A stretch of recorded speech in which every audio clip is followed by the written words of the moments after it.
In your role as an assistant superintendent for curriculum and instruction, how do you think you can facilitate diversity and inclusion in the classroom and remove any barriers that you think may be in place for the children and also the staff? Yeah, so I think it's a couple of things that can be done. I think the first thing that you with is mindset. We have to ensure that everybody that is in direct or indirect contact with children has the right mindset and respects and appreciates the diversity that we have in our schools. So I think that's number one. I think second is it's important for us as leaders to help create the skill set, the tools that teachers, principals, other staff members can use to make sure that they prioritize equity in the classrooms. And I think the final thing is just resources.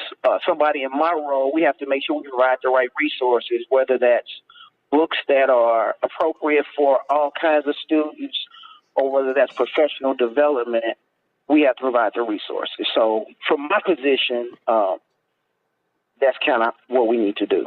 But all schools are financially strapped. So, I think it's a matter of priority. Even if you can't necessarily hire a person, I think it's important that you still make it a priority and find ways to make it happen. I don't think you can opt out of it.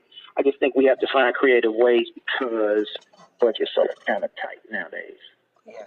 So one of the things that a lot of school districts, especially St. Louis public school districts, we have a lot of districts that have less resources. So if we train the teachers that we have to make sure that they have the resources to facilitate that type of learning and inclusive environment, I think that'll be a start. We have to start somewhere.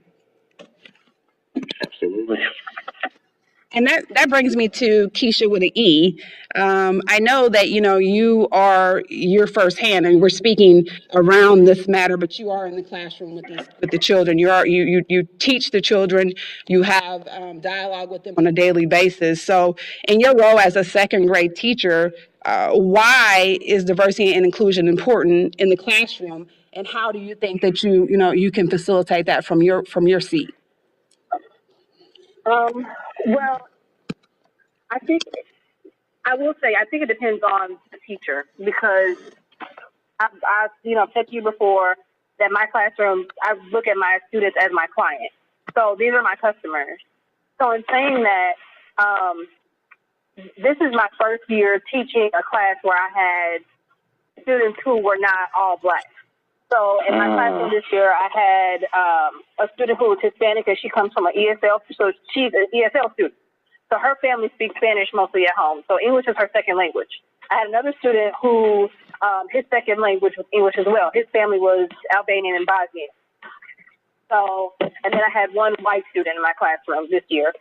So with that being said, I'm used to focusing on Black students.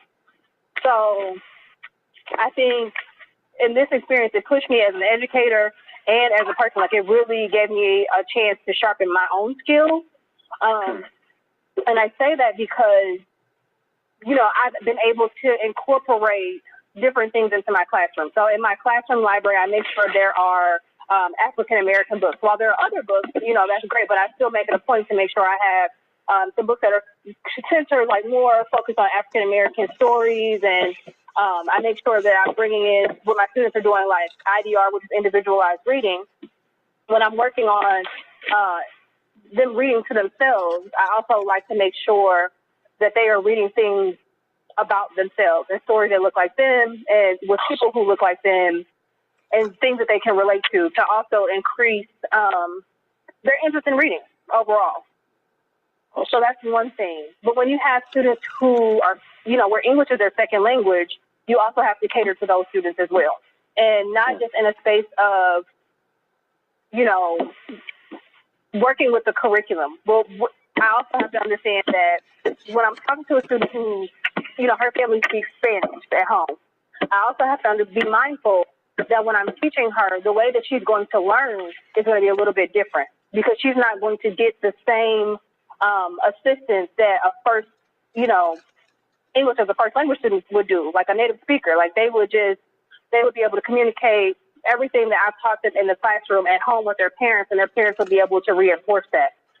So with that student, she has a translator and she has someone else who comes in, who kind of facilitates the relationship between myself and her parents. Her parents do speak English, but it's somewhat limited. So that's been a challenge for me as well. So we've learned how to communicate with each other. But also, as an educator, I am also a lifetime learner. So I've learned to communicate a little bit in Spanish. Like, I've learned how to say a few things in Spanish to get things across as well, which is really helpful. And so I try to just make my classroom as inclusive as possible and just teach my students on an individual basis and not really as, in a blanket manner. So I use a lot of groups, a lot of small groups. That's really helpful. I do centers as well. So then I can get those students who, like my ESL students who may struggle a little bit in certain areas. I can help them. I can help reach them. So it's just really possible. It's possible to do, but it's definitely going to take, it just takes a little extra from the educator in the room. In general, I think that's an inclusive thought process that you have. And if we can continue that thought process, that definitely will change. And as I said, transform our classrooms. Did you have anything to piggyback off of that, Dr. No, except the fact that her response was absolutely awesome and right on point. Yes, I agree. It was. Thank you.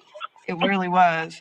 So I'd like to introduce Keisha Raybon. Her son is actually in the Parkway School District. He attends Mason Elementary. He is a third grader. Would you like to kind of share your experience and any barriers you've had and how it's actually benefited your son socially and academically to be part of an inclusive classroom? Actually, I've really dealt with diversity and inclusion on two different levels because he's in a predominantly white school district. So on top of that, he also has a medical diagnosis of autism. He's on the autism spectrum. He's actually more Asperger's, but they're moving away from the term. So he's fallen under the autism diagnosis. So with that being said, we kind of deal with them, and we deal with the diversity and inclusion on both ends. So not only with him being an African-American student, he also has a disability. So it's increased. Well, I can say as far as the inclusion portion, they really don't treat him different in the classroom setting. His teachers have been awesome. We have great resources in Parkway, and I'm thankful for that. But they really treat him like any other kid.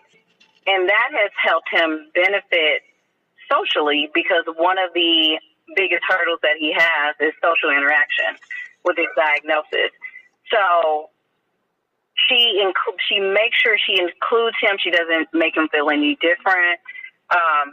It has actually helped him expand socially, but he does also know where to retreat to if, his sensory level rises or it's too overstimulating for him. A place where they've developed a plan where he can go to a different room and kind of bring himself together. When I tell you, they have been awesome with every teacher.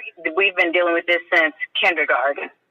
And I meet with the teachers. They make a point to sit down and talk to me and ask me what works, of how we're going to educate him, how we're going to make this as normal as possible for him. And when I tell you, the kids know because she's explained it to some of the children, but if she didn't tell them, as he's gotten older, if she didn't tell the kids, they wouldn't really know because they've done such a great job in not making him feel different or not making him feel separate from the other children.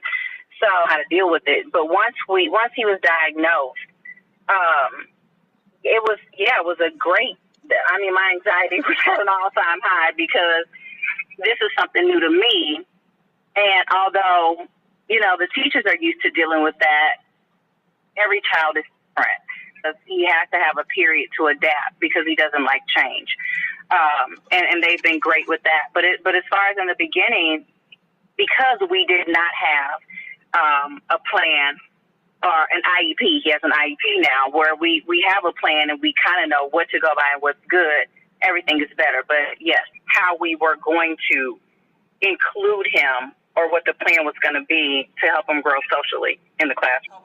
Does anybody have anything else they'd like to share on diversity and inclusion and why it's important in the classroom? Is there anything else from your standpoint and your role in the classroom and with students that you can share?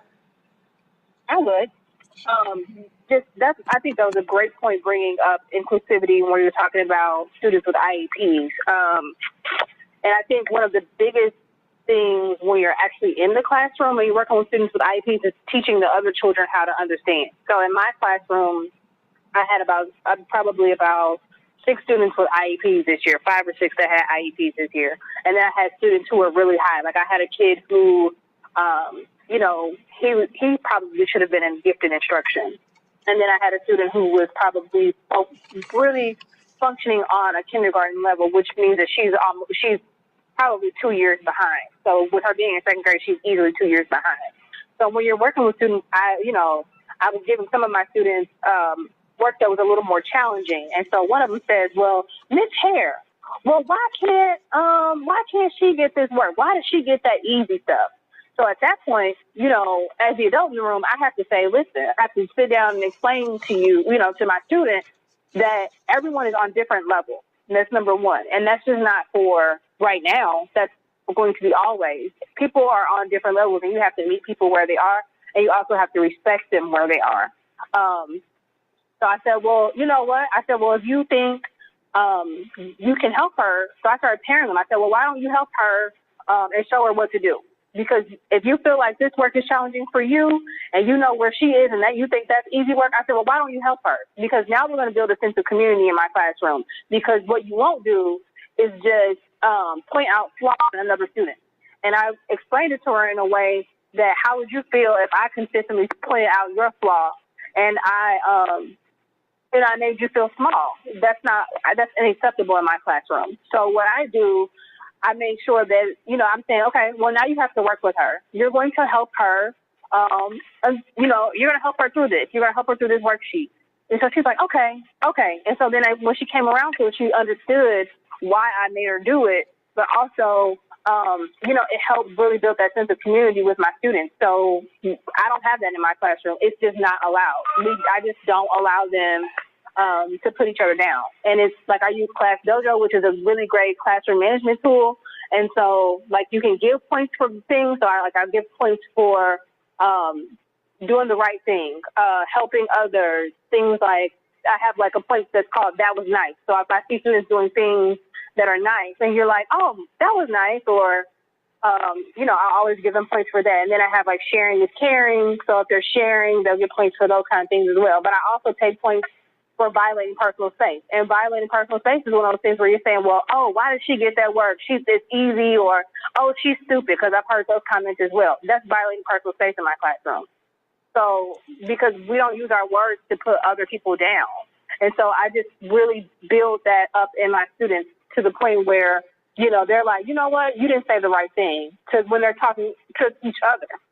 And I just make that a point every year to make sure I just drill that into them, because I want them to go forward when they leave me and be productive. That's and be awesome. respectful of other people's differences. That is awesome. Just use the things that you know in a day-to-day life or that are right and wrong, and how to include and make everyone feel like they're on the same playing field and that everyone is respected, no matter what your gender, your race, your disability, your culture, religion is. Everyone is on the same playing field. And I think if we start there, I think we'll be able to transform our classroom slowly but surely. You're preaching now. I agree. I agree.